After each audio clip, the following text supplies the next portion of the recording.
All right, so this is a lesson on quadratic functions. Quadratic functions are a type of polynomial. They are specifically second order polynomials. And they take the form f of x equals ax squared plus bx plus c. So when we say second order, we mean the highest exponent of any of the variables is the order. So the quadratic equation has an x squared, making it a second order polynomial. And there's a few things that we're interested in doing with these. Now, so this is the general form. The first thing we want to be able to do is factor these. And before we do the general form, we'll look at the most common special form, because that will help us when we get to factoring the general form.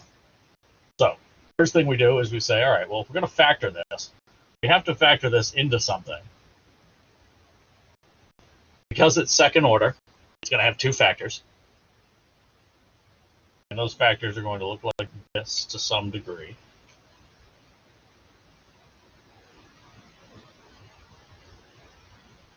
And there's a bunch of rules that are going with that.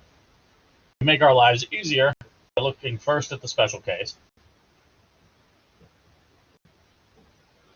we say a equals 1, which allows me to rewrite this equation this way. Let me make it easier. Let's remove that and do all this at once. Now I don't have the leading coefficient. And now when I look at this, I know I don't have to worry about what's in front of the x. I know it's going to be x plus something times the quantity x plus something else. So there's a few rules. Because we have two factors, we can build up using FOIL. And when we multiply these together, first, outer, inner, last, we have to get these two coefficients somehow. So the first thing to think of is b has to have some relationship in c. What I'm going to write is, I'm going to call this m and this one n, so that such that b equals m plus n and c equals m times n.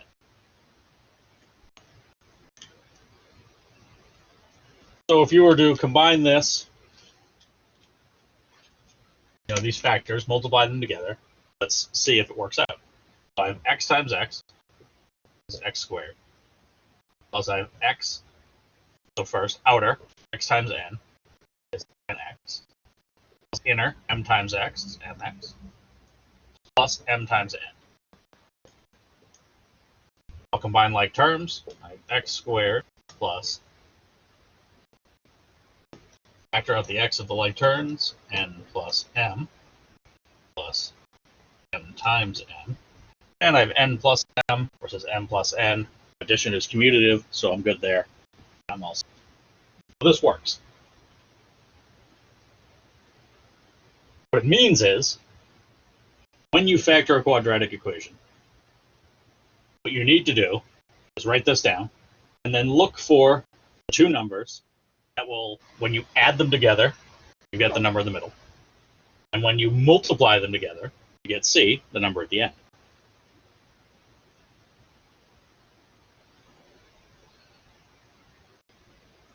So let's pick an example and take a look at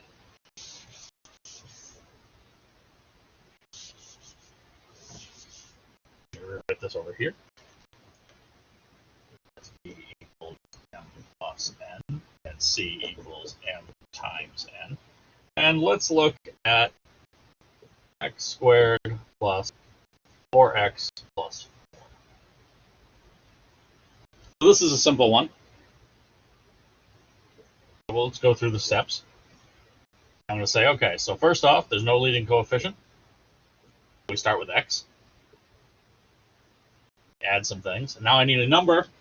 I need two different numbers so that when you multiply them together, you get 4. And when you add them together, you get 4. Now, it should be obvious that the only way you're going to get this is if they're both 2.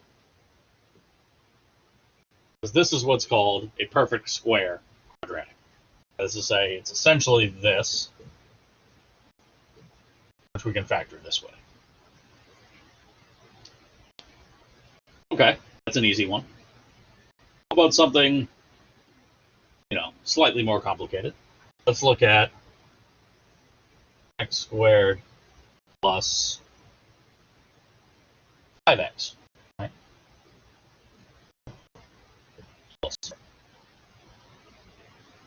Same thing happens here. Start putting down the x's. And now we need a number. When you add them together, you get 5, and you multiply them, you get 4. Well, the only way to multiply numbers to get 4 is 1 times 4, or 2 times 2. 2 times 2 is not 5. 1 times 4, 1 plus 4 is.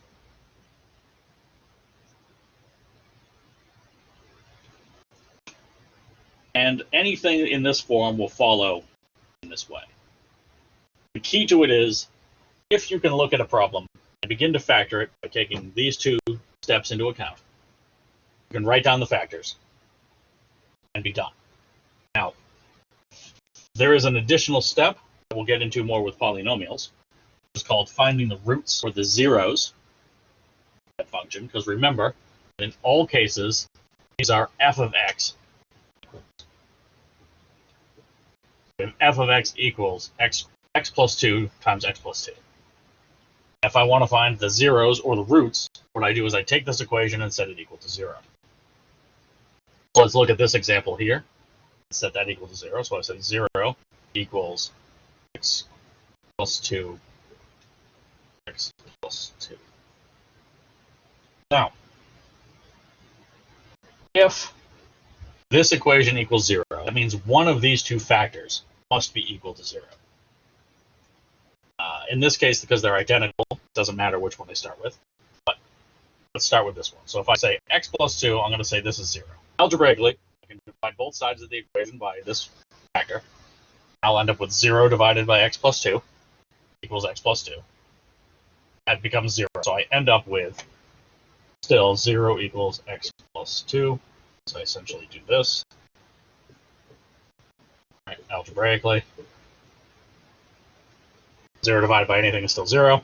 I'm left with this x plus 2. I then solve this for x. I get x equals minus 2. If I then go back and do it for this other factor, I find out they're the same. I have 2 repeated roots of this particular factor. Now, you'll probably notice something. So when I go and do this other one, you should see the same thing happening. And so you don't need to go through this process at all. But let's look at this one. Let's set this equal to 0. So I have 0. Let's write it in black for the difference. I have 0 equals x plus 1, x plus 4. And let's find the first root. I'll get rid of the x plus 4. I'll have 0 equals x plus 1. That will leave me with 0 equals x plus 4 over here. I solve for x. I get x equals minus 1, or x equals minus 4.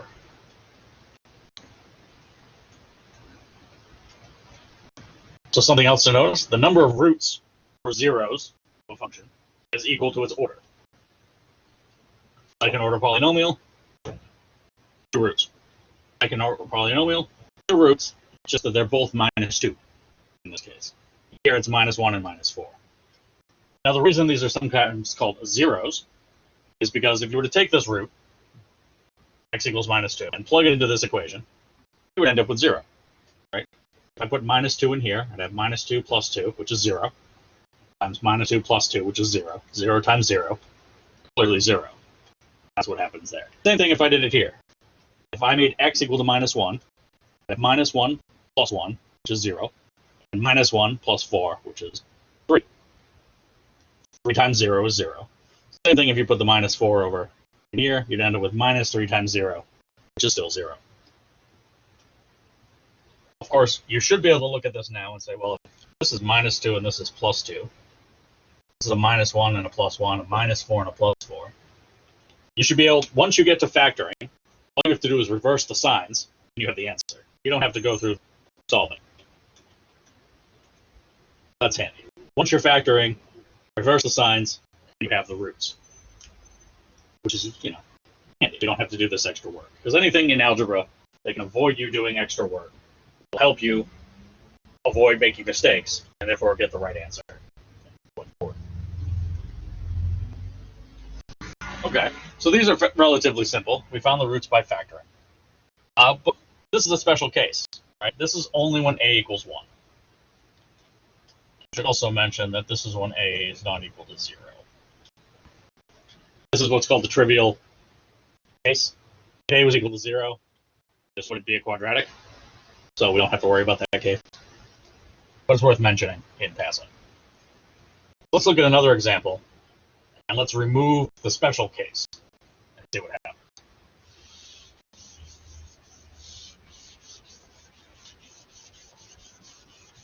All right. So I'm going to remove the case that a equals 1, which means that will not be true. And let's see what happens.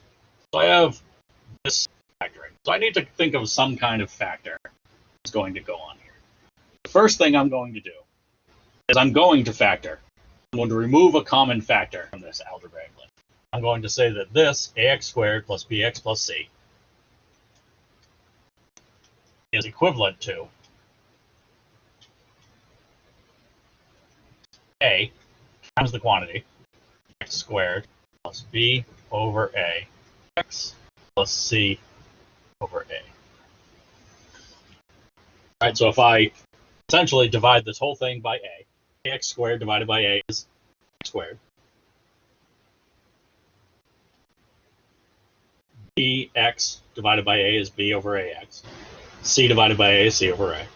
So I've just taken this factor out. Same way as if there was a 2 in all of these, I could pull out a common factor. So this is a way to manipulate the case algebraically. And then if I look at this part, ignoring this factor out front, I see that there's no longer a leading coefficient, which means I now have the same rule as before, in which case I can say that b over a is the factor I need here. And then the factor I need here. So instead of saying b and c, what I say is I want to factor b over a, factor c over a, such that this is m plus n, and this is m times n.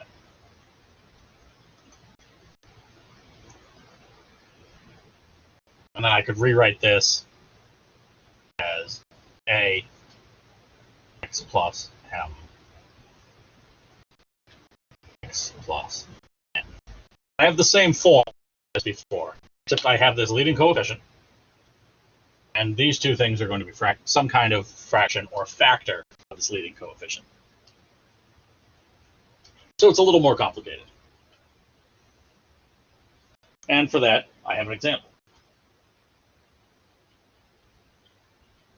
I'm going to look at f of x equals 2x squared plus 7x plus 3.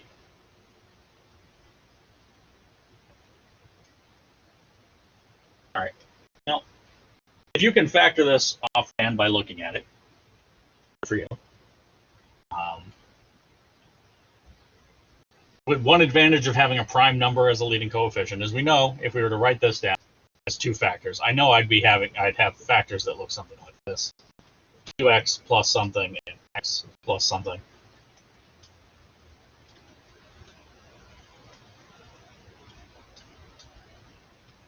If you can figure it out from here, write it down. If not, you could try to think of what can I do. So thinking in the same way, how do I take these two numbers, m and n, such that they multiply to give me 7, and they add to give me 3. And this is involved. So they multiply to give me 3, and they add to give me 7. Sorry, I said that. All right, well. I'm going to write down the answer, and I'm going to reason through a couple of ways we can do it. So the first thing I'm going to do is I'm going to put a 3 here, a 1 here. know that 3 times 1 is going to give me 3.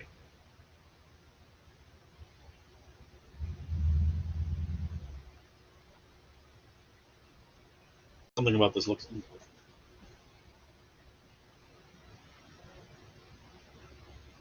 Oh, this is good. Okay.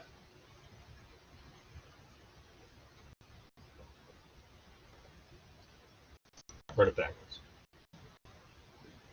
There we go. That's the correct one. Now, if I were to do this math up, I do 2x times x, I get 2x squared. And then do 2x times 3, 6x, plus 1x, 7x. 1 times 3 is 3. So that's one way to do this by factoring. However, we could also apply this method, go back here if we can't guess, and say, well, I can rewrite this as 2x squared plus 7 over 2 plus 3 over 2.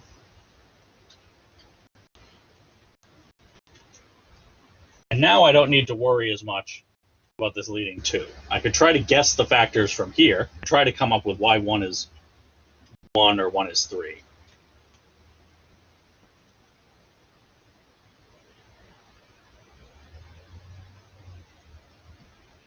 But in this case, factors directly are not going to give me the 0. And the reason I go through it this way is because by now it should seem rather complicated. And it is. So we're going to do what I normally do in this case, whereas you could look at it this way. That's one way to do it. But really, if I can't just look at it and figure out the factors, what I'm going to do is I'm going to come over and use this formula. This is called the quadratic formula.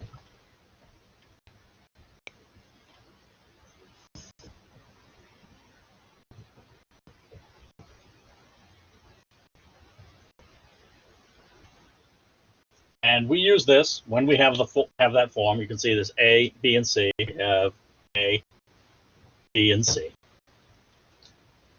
And this will still give us an x equals. Not an f of x equals. This is how we solve this equation for x.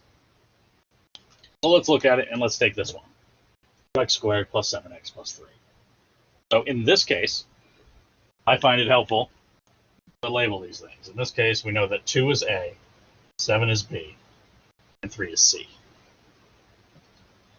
So let's plug those into here, and I have this equals minus B, which is minus 7, plus or minus, meaning we're going to do both operations, square root of B squared, so B is 7 squared, minus 4 times A, which is 2, times 3, which is C, all divided by 2 times A.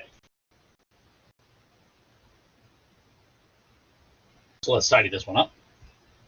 This equals minus 7, plus or minus. The square root of 7 squared is 49. Minus 4 times 2 is 8. Times 3 is 24.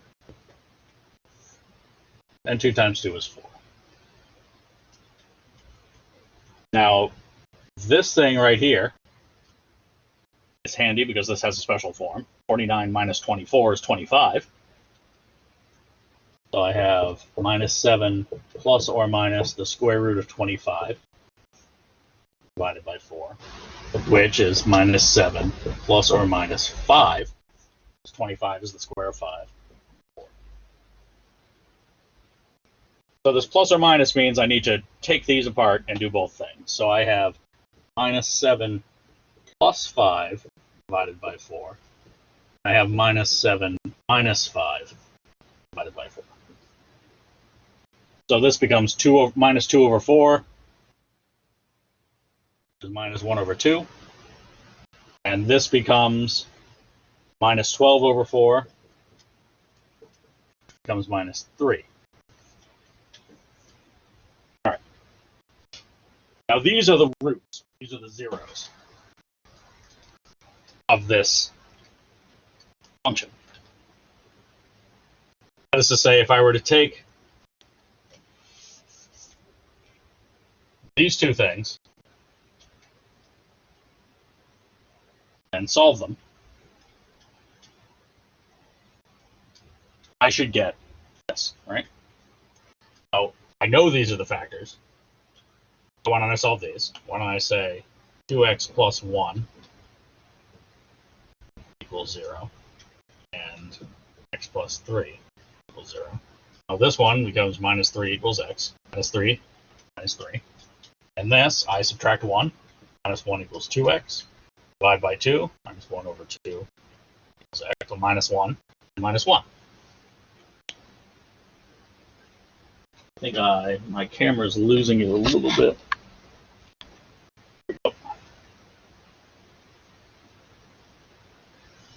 All right, but this I didn't need to know anything. This I had to do a fair amount of mental gymnastics to get these factors to work. So instead of doing that, how could I go from this back to here without needing to know these two factors and solve them? What if I was just to look at 2x squared plus 7x plus 3? What could I determine about it?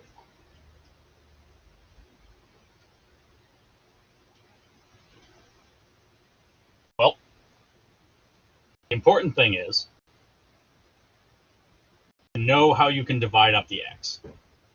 So when you're going back and guessing at the factors, let me remove this. And I go back and put it into this form. So in this case, that's 2x squared plus 7 divided by 2x plus 3 divided by 2. Right? So I take the ax squared plus bx plus c form, turn it into a times the special case, where I have the coefficient, leading coefficient becomes factors of b and c. And now I look at this and I say, okay, I'm going to have two factors here. 2 times x plus something and x plus something else. Right? I've taken out the 2, and now I just have the x, which means when I factor, I'm just going to have x's without issue. And now I could think of it again, like I said, try to think of what can I add together to get 7 divided by 2? What can I multiply together to get 3 divided by 2?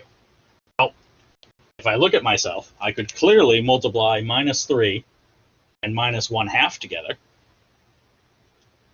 And because these are roots, I want factors which have opposite signs.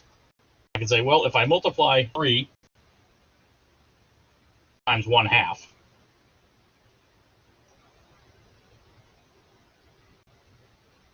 I get 3 over 2. If I add 3 and 1/2, I get 7 over 2. Right? Because 3 equals 6 divided by 2.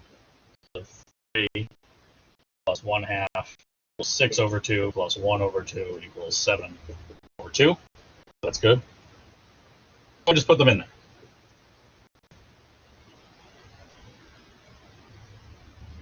One half.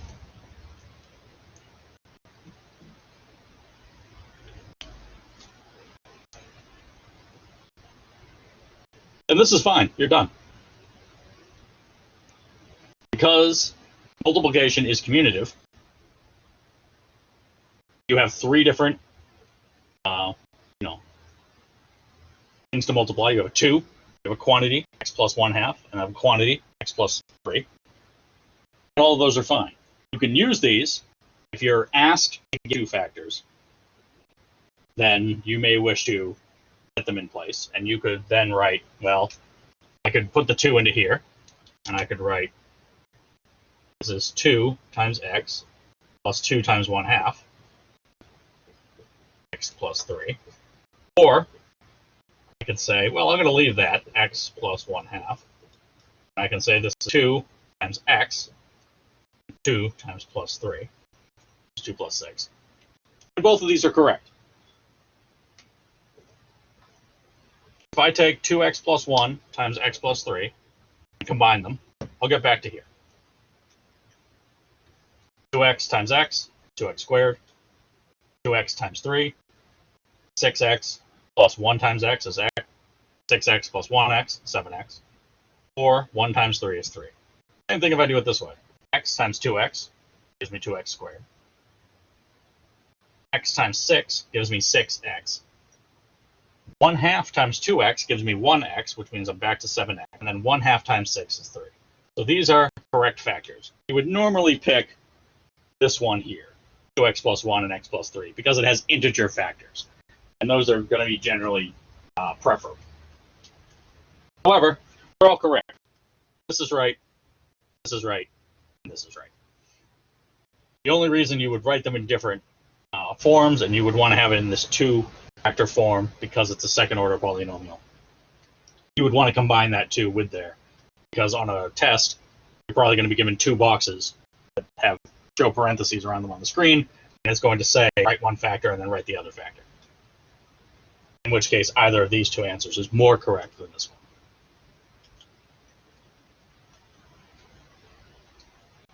And that's it. That's really all we need to know about quadratic equations. So take a look through this, reason through, apply it to the homework, and ask me any questions you might have. Other than that, thanks for watching. Next up, polynomials in general.